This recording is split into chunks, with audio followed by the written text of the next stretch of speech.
Downfall. Charles I, a nation divided. The story of the White King. It is the night of 21st November 1641. King Charles is less than 4 days' ride from London. He is returning from Scotland, where he has signed a peace treaty with Presbyterian-led rebels who had invaded his English kingdom. Now he must raise an army to crush another rebellion, this time a Catholic-led rebellion in Ireland. Sectarian massacres are taking place. Charles calls it a sea of blood. In Westminster, meanwhile, a Puritan MP called John Pym is putting the last touches on a parliamentary protest document known as a remonstrance. He is pulling together almost every complaint ever made against Charles's rule. This grand remonstrance paints a terrifying picture of a popish conspiracy to destroy liberty and the Protestant religion. The actors and promoters of this threat include the Church of England's own bishops, and the king himself cannot be trusted.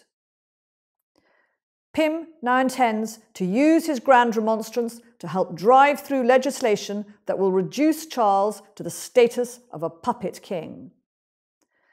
But not everyone believes Pym can be trusted. Pym and his allies claim to stand for liberty and law against an authoritarian king, but they have promoted judicial murder and mob violence. Charles is now planning a state entry to London and is ready to fight back against those he judges demagogues and traitors who have been in league with the Scots rebels.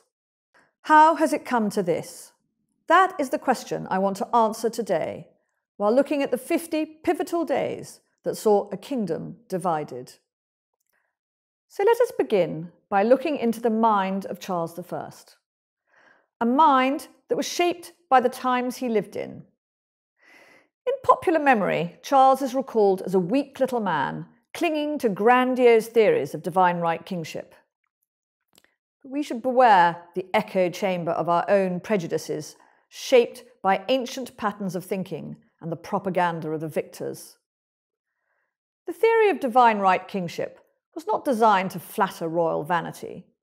It was a serious argument against religious justifications for violence, something we have experience of again today. Now we find it in radical Islam. Then it was a product of the post-Reformation divisions in Western Christendom. After the Reformation, both Catholics and Protestants began to argue that kings took their authority from the people, and so people had the right to kill any monarch of the wrong religion. This resistance theory allowed Protestants to justify the overthrow and death of Catholic rulers, like Charles's grandmother, Mary, Queen of Scots. It allowed Catholics to justify killing Protestant rulers, like the Dutch William the Silent, the first public figure to be assassinated with a gun. Fanatics could even justify killing rulers of their own religion if they weren't Catholic enough or Protestant enough. Here is Henri IV of France, killed by a fellow Catholic, angry at Henri's willingness to make war on the Catholic Habsburgs in alliance with Protestants. Charles's father, King James, came up with the counter-argument to resistance theory. James argued that kings drew their authority from God, not the people, that they therefore ruled by divine right. While a good king ruled by the laws and according to true religion, if they did not, only God could punish them. You couldn't just play God yourself. James had been King of Scotland for almost 35 years before he inherited the English throne from Elizabeth Tudor in 1603. In that time, he had faced threats from Catholic supporters of his deposed mother, but also from his own Protestant co-religionists, some of whom did not believe him to be Protestant enough. In 1600, James had faced what he believed was a kidnap attempt at the hands of two noble brothers from the Riven family. They opposed him imposing crown-appointed bishops on the Scottish Kirk's Calvinist councils known as presbyteries. James believed that episcopacy, that is, church government by bishops, had a biblical basis.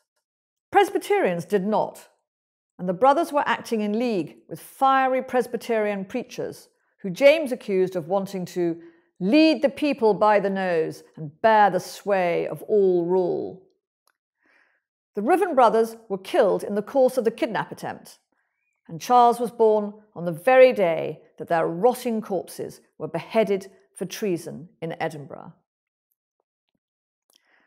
Charles was 2 when James became King of England in 1603, and not yet 5 at the time of the Gunpowder Plot. This time, it was Catholics threatening his father's life and his own. One of the plotters suggested he was stabbed a little to prevent his servants taking him from London. This would almost certainly have killed him. He was a sickly child who suffered from weak legs and a lingual deformity that meant he struggled with a stutter. It is shocking how these disabilities are still used against him.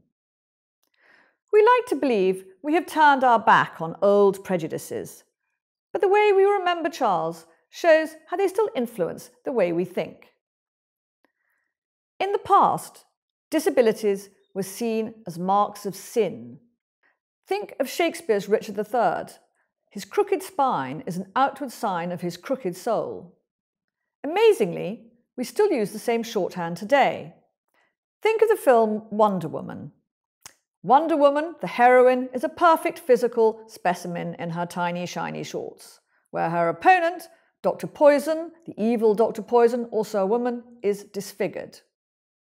It is common for Charles's fate to be read back into the physical difficulties of his childhood, as if weak legs were a physical manifestation of weakness of character, and a stutter symbolic of dumb stupidity. More interesting than the fact of Charles's childhood disabilities is that he worked hard to overcome them. After the death of his 18-year-old elder brother Henry in 1612, when he was 11, Charles trained himself through running and riding to become an extremely athletic adult. And he learned, with the help of singing lessons, to speak concisely but elegantly. If Charles had been the weakling of myth, you can be sure his enemies' propaganda would have made a great deal of it. They did not. And it is not very woke to suggest a mild stutter makes a man an idiot. So where did it all go wrong for Charles and his kingdoms? Charles inherited his throne in 1625, aged 24, and immediately married Henri IV's daughter, Henrietta Maria. The myth is that he was the only king of England ever to have been crowned in white. For his enemies, he was to become the White King of the prophecy of Merlin, a doomed tyrant. For his supporters, they were the white robes of a future martyr. So which king was he to be? Tyrant or martyr? Let's see. As soon as he became king, Charles had taken his kingdoms to war in Europe, fighting for Stuart dynastic interests and the Protestant cause against the Catholic Habsburgs. Protestantism was being pushed back in Europe, both by the energy of a newly reformed Catholic Church and by Habsburg armies, fighting in what would become known as the 30 Years' War. Britain feared being dominated by a Habsburg superstate. Charles's marriage to Henrietta Maria was intended to bring the support of French armies to help defeat the Habsburg enemy. The French didn't want a Habsburg-dominated continent any more than the English.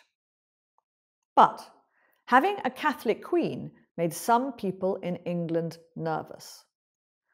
The French had insisted, as part of the marriage treaty, that Charles stop persecuting Catholics in Britain, and Protestants feared this would allow Catholics, although a small minority, to become too powerful. In fact, Charles soon ignored the promises he had made the French. He heavily fined Catholics who refused to attend Protestant services and denied them any right to their own religious services.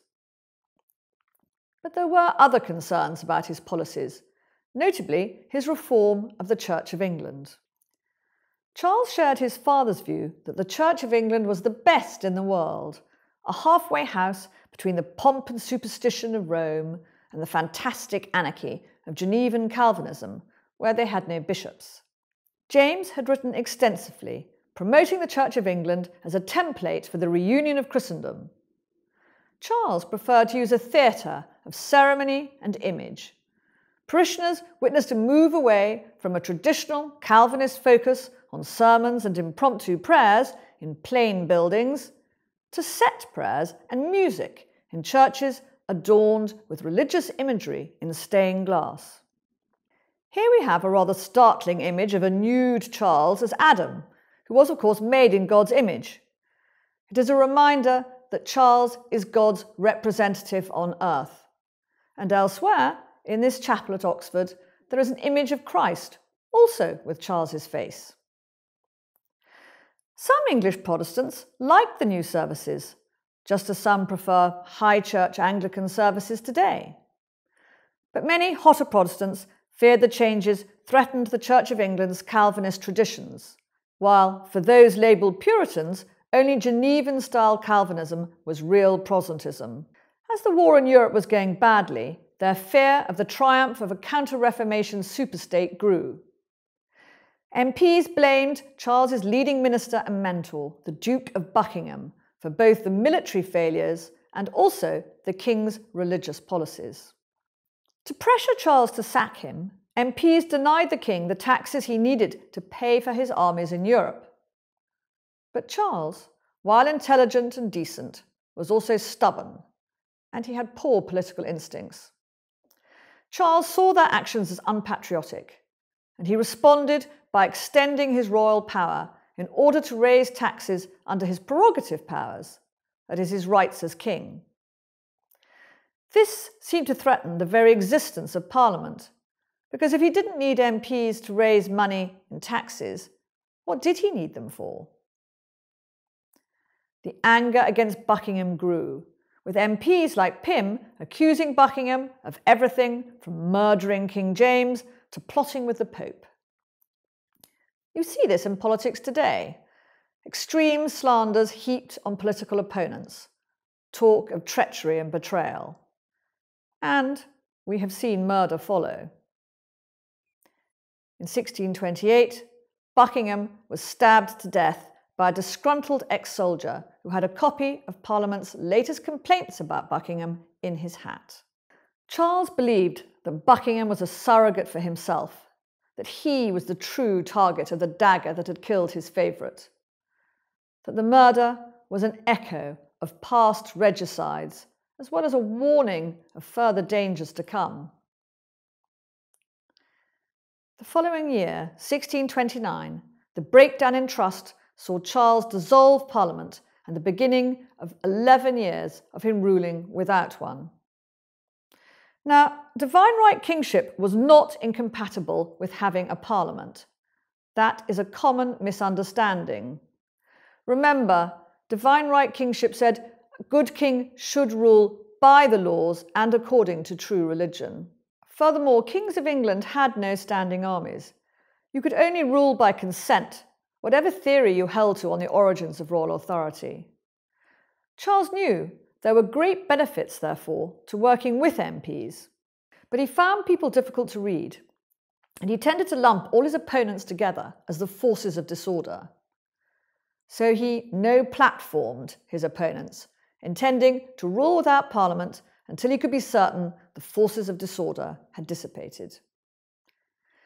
It was a period later known by his enemies as the 11 Years' Tyranny, but it was also a time when the court was able to enjoy the fruits of the peace Charles was now obliged to make in Europe, as without Parliament he could not afford war. The poet Thomas Carew termed them the halcyon days, that is, days of idyllic peace, a time of glamour, masks and plays, and for the king, a time of growing domestic happiness. In 1630, Charles and Henrietta's son, the future Charles II, was born. As such, Henrietta Maria had fulfilled the principal duty of a queen consort, guaranteeing the political stability of a secure succession. Marital joy made Protestants anxious about her influence on the king, especially concerning religion. But although Henrietta Maria managed to convert a few court ladies to Catholicism, for Charles, the Protestant Church of England remained the best in the world. It is a myth that he ever leant towards Catholicism. Charles now began to repair royal finances through vastly expanded prerogative taxes. The most infamous was perhaps ship money. Now, in the past, traditionally, kings raised ship money on coastal areas in time of war, but Charles extended this so it was raised inland in time of peace, and it raised enormous amounts of money. He didn't spend this on trivial things like silks and satins. He invested in a royal navy, promising a future for Britain as a great naval power. These taxes were unpopular, as taxes usually are, but his right to raise them was backed by his judges. And his church reforms, while they faced continued opposition from Puritans and other hot Protestants, also had a growing following amongst the younger generation. Time seemed to be on Charles's side. He was still young, while many of his toughest opponents were aging men. Pym was already in his 50s, and the virile Charles now had a brood of children Henry VIII could only have envied. But then Charles overreached himself, determined to bring his three kingdoms into religious uniformity with the Church of England.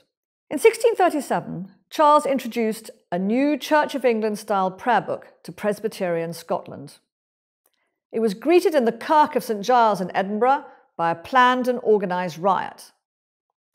Some later said Charles should have executed the ringleaders, like his father had beheaded the rotting corpses of the Riven brothers in 1600. If he had, they said, the riot would not have been followed, as it was, by a full-scale Scottish rebellion. Worse, his lack of ruthlessness encouraged his enemies in England. In 1640, a knot of England's opposition peers and Puritan allies like Pym plotted a treasonous alliance with Scots rebels that saw the Scots invade and occupy the north of England. After 11 years without a parliament, Charles was obliged to call one, as he needed huge amounts of money to pay the Scots to leave. It became known as the Long Parliament, because MPs passed laws that took away Charles's power to dissolve it. This perpetual parliament, as they called it at the time, was dominated by his enemies. Known as the Junto, this ruling group achieved power by using the principal weapon of populism, fear. They claimed that England faced a Roman Catholic takeover from which only they could save the people, warning that the king could not be trusted to keep Protestantism safe. They pointed to his Catholic wife, Henrietta Maria, and ancient prejudices about the seductive power of women made their claim that her influence was overpowerful the more believable. Think of Eve seducing Adam in the Garden of Eden. Behind Eve is the face of Satan, and Charles, of course, is Adam. They said his leading servants, even the Catholic-bashing former Lord Deputy of Ireland, Thomas Wentworth, Earl of Strafford, were in league with the Counter-Reformation.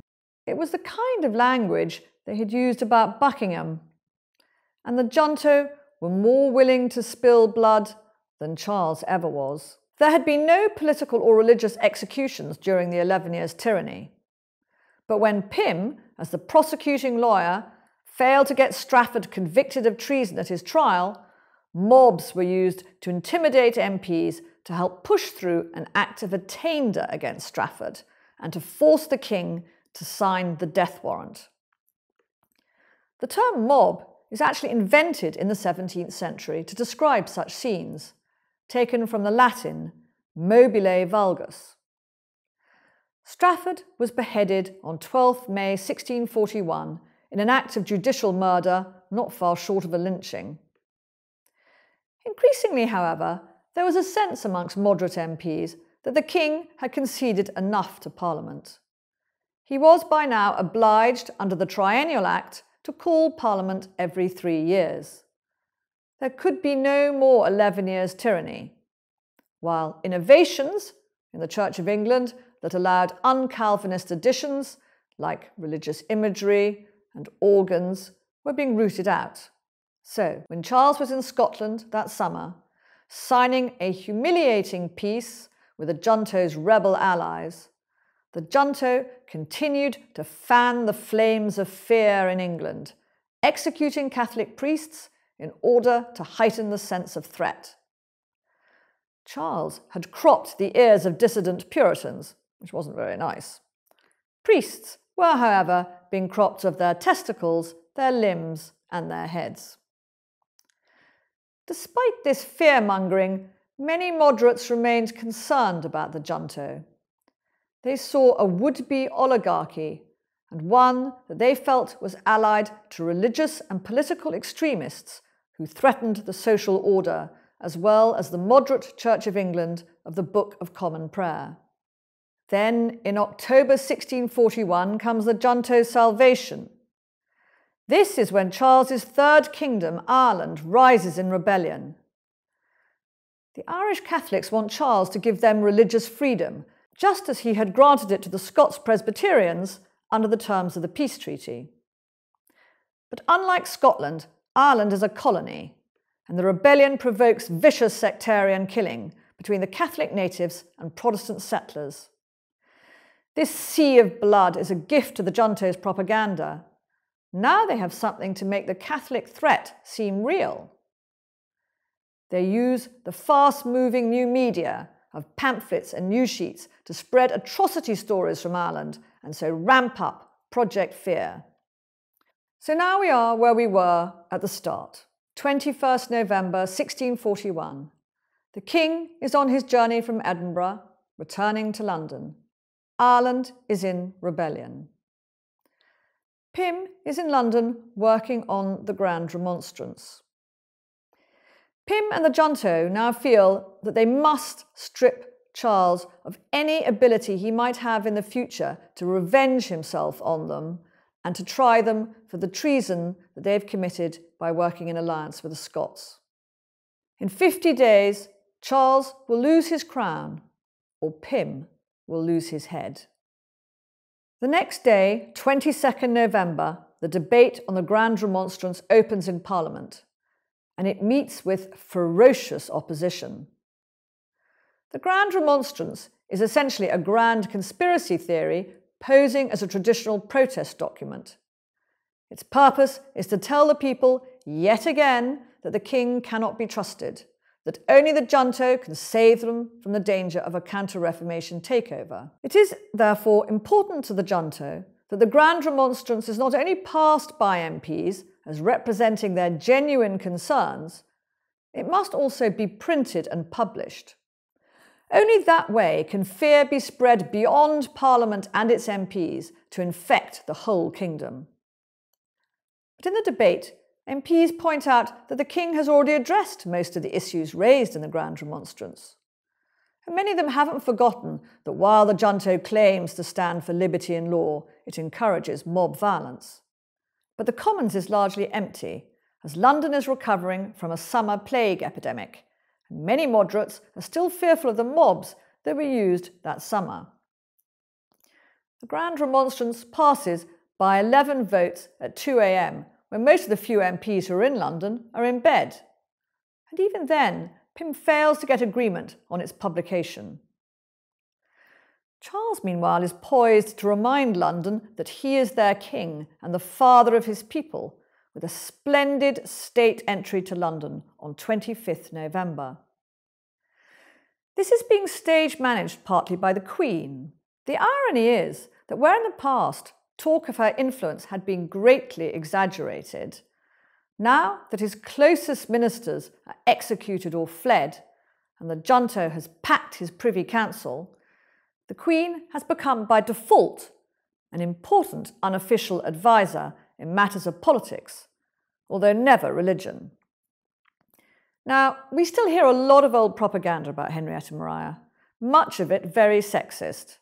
So it's worth bearing in mind that in France she was regarded as the princess most like her father, Henri le Grand, Henry the Great. Make no mistake, she is a formidable figure. The grand entry goes brilliantly. The church bells peal and fountains run with wine, while Charles is received everywhere with universal acclamations. He responds with gestures and speech, causing the crowds to erupt in a renewal of the shouts of welcome. At the Guildhall, the aldermen lay on a feast, and afterwards the King and Queen are escorted to the royal palace of Whitehall by torchlight, the crowds roaring their approval. "God save the King! God save the King!" Charles had never been one for playing to the crowds, but for once he was showing a populist touch. He is learning from his enemies. But will he learn fast enough? And will he match them for ruthlessness? The King's next move is to take control of the army needed for Ireland. With the peace signed in Edinburgh that summer, the English army has been disbanded. But it would be a simple matter to recruit it again to fight the Irish. Once Charles has crushed the Irish rebellion, he can then use the army against his enemies in England. The army felt they had been stabbed in the back in the war with the Scots, and its former soldiers view the junto as traitors. So, the junto are determined instead to raise an army of impressed men, that is, draftees, to be put under the control of their own hand-picked officers. To achieve this, they need to pass an impressment bill through Parliament. If Charles is to survive, he has to mobilise royalist support in Parliament to stop them. The King's party have a majority in the upper house, the Lords, thanks to the presence of the Church of England's bishops. While, as we know, in the House of Commons, the junto's majority is reliant on intimidation. Moderates have been kept away, frightened of the mobs. Charles has to persuade or order these moderates back to Parliament. So, on 12th December, Charles issues a proclamation summoning all members of both Houses of Parliament to return to Westminster on or before 12th January 1642. With moderates commanded to attend under this order, Pym's claims to represent the people will be exposed as a sham. Already his pretensions to power have earned him the mocking nickname King Pym. It is time to bring King Pym's reign to an end and chop off his head. The clock is now set ticking. 3 days later, on 15th December, the junto orders the printing of their grand remonstrance. The publication, with its loud claims of betrayal and threats to liberty, has an immediate effect on the council elections to the governing body of the City of London, taking place on the 21st of December. Royalist councillors lose their seats to supporters of the junto, giving the junto control not just of the council, but also potentially of the city's 8,000-strong militia. Charles needs urgently to restore his ability to keep the mobs in order in London. The following day, 22nd December, Charles replaces the pro-junto Lieutenant of the Tower with his own candidate, Thomas Lunsford. The great fortress with its cannon will allow him to overawe any mobs mobilised against him in London. But Lunsford is a hated figure who liked to boast that he was fierce enough to eat children. Factious citizens, organised by city radicals in league with the junto, now descend on Parliament with their swords by their sides. Charles tries to lower the political temperature by replacing Lunsford with a less controversial figure. But it's too late. From Christmas Eve to Boxing Day, the riots continue and worsen. On 27th December, when the Archbishop of York, John Williams, gets out of his coach at Westminster, he has to fight off thugs with his fists. Imagine that, an archbishop fighting with his fists. The junto's orchestrated violence has made it unsafe for any bishops to now attend the Lords, and so the royalist majority in the upper house is lost. Mob rule is winning. As moderate MPs have not yet answered Charles's summons to Parliament, the junto are left free to push through the impressment bill that will give them control of the army and enable them to strip Charles of the last of his powers. But the king's supporters have begun to flood into London. On 29th December, there are blows at Whitehall Palace between junto supporting citizens carrying clubs and swords and royalist gentlemen of the court who went over the rails striking at them with drawn swords. A nation divided. The next day, 30th December, Archbishop Williams urgently petitions the king to prorogue Parliament, arguing that without the bishops, the Lords was no longer properly constituted. This would ensure the business of legislation is suspended, and so Charles can't then be stripped of the last of his powers. But that same night, the junto-packed Commons has 10 of the 12 petitioner bishops arrested and imprisoned. With Charles's rule set to be dismantled long before the 12th January deadline, he makes a last-ditch effort to reach out to his enemies and find compromise. On 1st January, he offers Pym the coveted post of Chancellor of the Exchequer. King Pym turns him down. Time is now running out for Charles. Something drastic has to be done.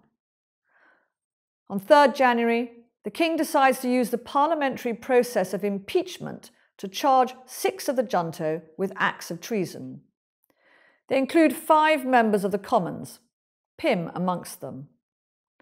Charles hopes the legal proceedings against the 6 accused will clog up parliamentary business until the 12th January date.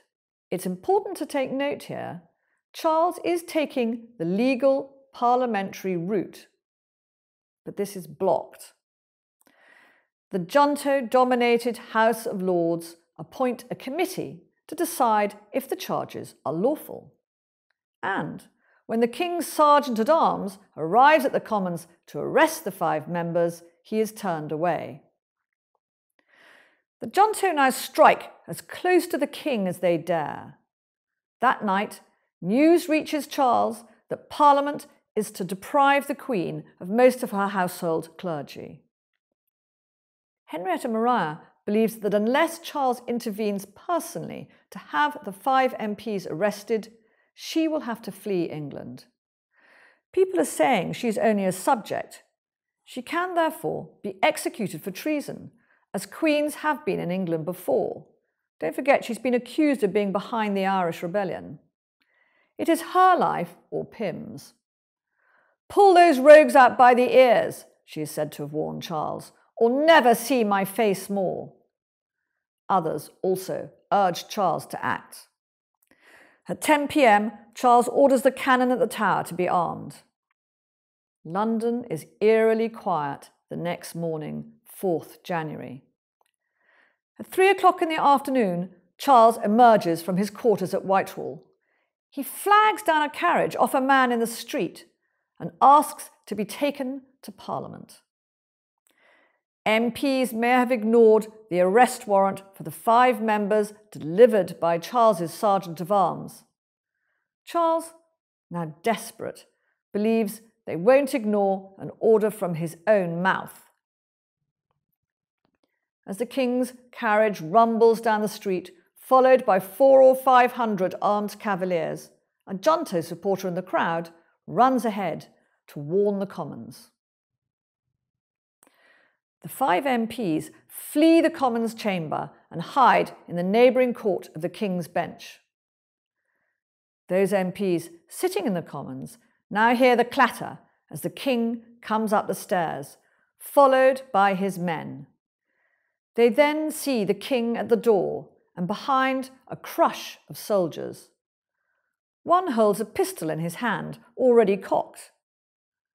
A false move, and there will be blood on the floor of the Commons. In the silence, Charles walks centre stage to the Speaker's chair and addresses his MPs.